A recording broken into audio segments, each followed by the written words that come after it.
I'm 23 years old, and I know that we, the youth, we are suffering on a daily basis, whether it's relationship problems, whether it's failures, rejections, career issues.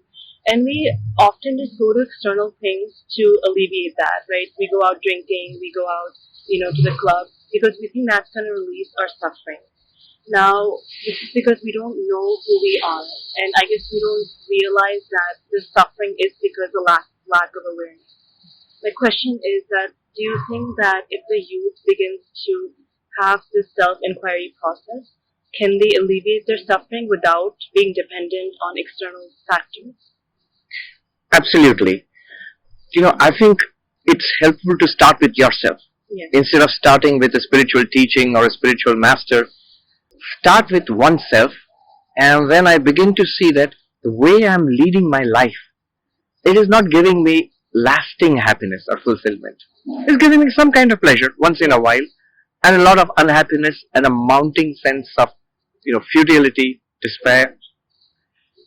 And then the spiritual teachings of different paths and different masters, they begin to make sense. So, for example, I see that whatever I've tried to do in my life, I've tried to do it for myself, to make this one person happy. And then we notice that it hasn't worked. Yeah. It hasn't worked. I've been doing it, as you said, 23 years, from babyhood to childhood to teenage to youth. We have been trying different ways to make ourselves happy. It's not working. When we look around and other people, we see that it's not working also. And yet there are some people who are happy, who are fulfilled. And when we look into their lives, we find certain common characteristics, which if you put them together, that's what's called spirituality. Selflessness instead of selfishness. Focus instead of distraction. Love instead of desire.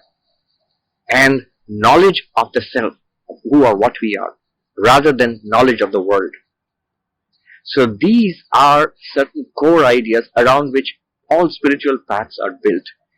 The claim of spiritual life is that fulfillment is actually possible.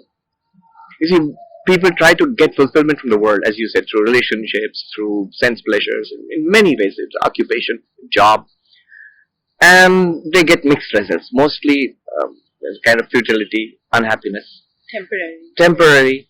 And then people get this idea that maybe this is the best that's possible, and nothing more than this is possible. Spirituality comes in here. Yoga, Vedanta, the different spiritual paths, they say that no, deep fulfillment is possible. Overcoming suffering is possible. So my answer to your question would be, start with yourself.